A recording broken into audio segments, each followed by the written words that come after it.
السلام علیکم ورحمۃ اللہ وبرکاتہ۔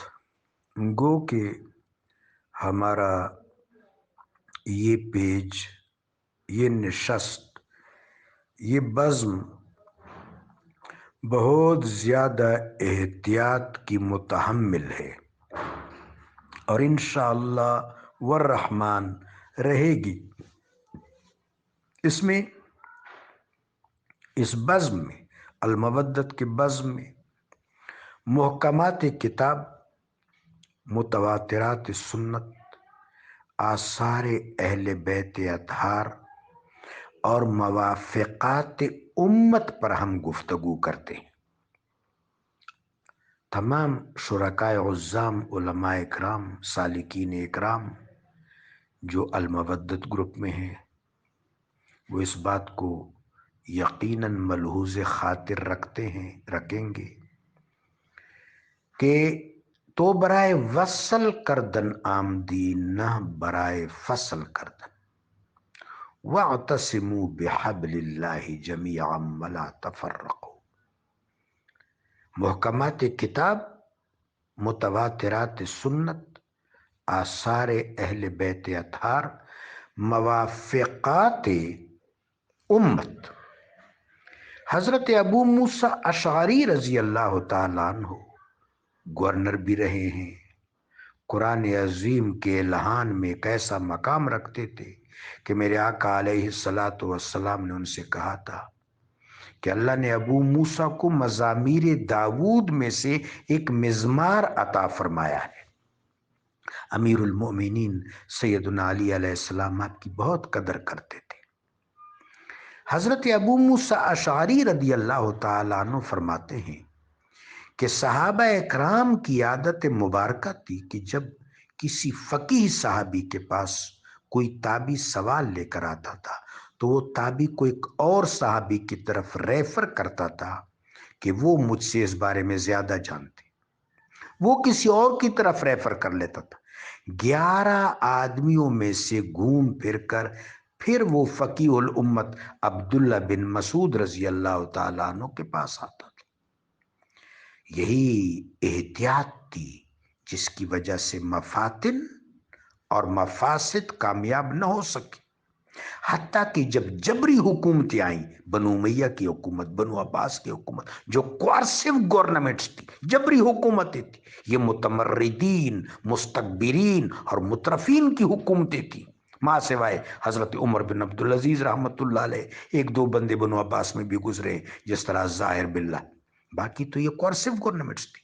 لیکن صحابہ اکرام، تابعین اور تبع تابعین، خاص طور پر ائمہ طاہرین علیہم السلام کے ان موافقات کو ترجیحی بنیادوں پر ملحوظ خاطر رکھنے کی وجہ سے امت کا منہج، امت کا سواد کبھی ٹوٹا نہیں۔ لیکن افسوس کہ کالونیل رول کے دوران اور کالونیل رول کے بعد اس کی محرکات بہت زیادہ ہیں، کبھی آپ توجہ دلائیں، اس پر گفتگو کریں گے انشاءاللہ۔ سر دست میں اس سوال کا جواب آپ کی اجازت سے عرض کر دوں۔ آپ نے اس پر بہت کچھ اچھی باتیں کہی ہوں گی، میں وہ بھی پڑھ لوں گا بعد میں۔ سر دست یہ گزارش کرنا چاہوں گا کہ کالونیل رول کے دوران یہ کیا کچھ ہوا، اس پر کبھی بات کریں گے۔ لیکن یہ جو صنعتی دور آیا، حرفتی دور آیا، یہ ایجادی دور آیا، اس کے اچھے پہلو ضرور ہیں، اس سے انکار نہیں ہے، لیکن فکری سطح پر بعض مفاسد اور مفاتن پیدا ہوئے، ان سے بچنا بھی بہت ضروری ہے۔ اب کالونیل رول کے بعد مسلمان ملت اسلامیہ مختلف ریاستوں میں بٹ گئی، تفرقات پیدا ہوئے۔ ایس سچ دین میں جغرافیائی حیت حاکمہ کا تصور نہیں ہے۔ بازو، حضرت اقبال فرماتے ہیں، بازو تیرا توحید کی قوت سے قوی ہے، اسلام تیرا دیس ہے، تو مصطفی ہے۔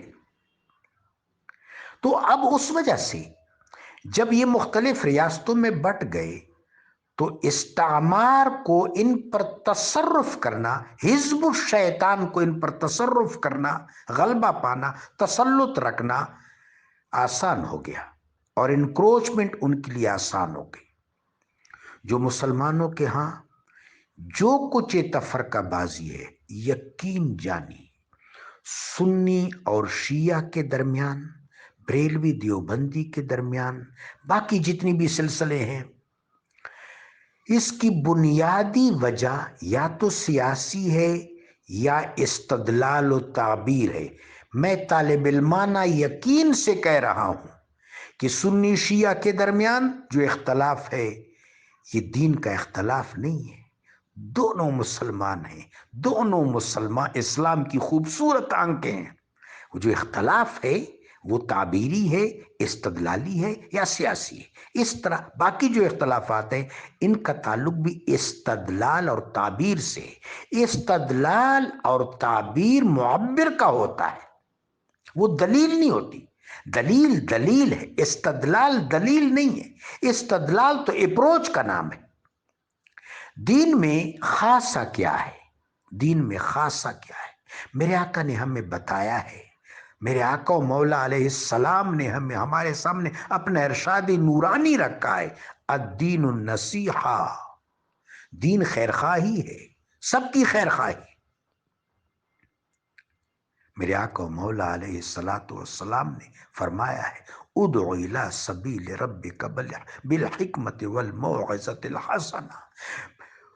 قرآن پاک میں آیا ہے، اور قرآن پاک میں یہ بھی آیا کہ جب اہل کتاب سے بات کرو وہ بھی نقطہ اتحاد سے شروع کرو۔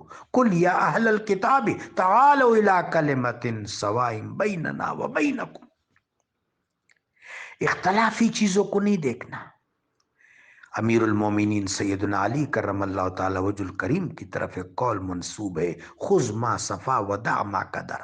لہٰذا اہل اسلام کے درمیان یہ قدر مشترک ہونی چاہیے۔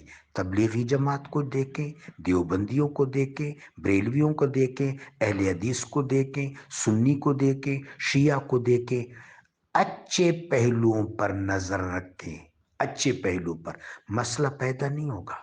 میرے آقا و مولا علیہ السلام نے فرمایا ہے، ان الحلال بین و ان الحرام بین و بینہما امور مشتبہات۔ حلال واضح، حرام واضح، مشتبہ چیزیں واضح، ان سے پرہیز کرنا لازم۔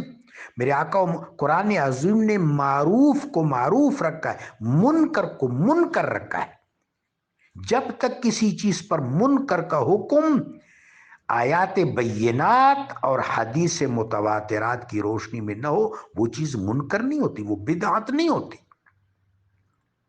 منکر واضح ہے، جس پر نکیر ہے، جس پر صریح، وہ منکر تب ہوگی جب اس پر صریح دلیل، منصوص یا مسنون صریح دلیل کے تحت نکیر ہوگی۔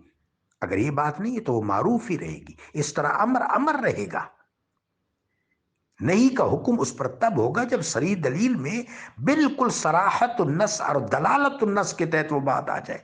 یہ جو ہمارے ہاں رویے ہیں، یقین جانی ہو، یہ غلو کے رویے ہیں، مبالغہ کے رویے ہیں، مغالطہ کے رویے ہیں، افراد کے رویے ہیں، تفرید کے رویے ہیں۔ یہ امت اعتدال ہے۔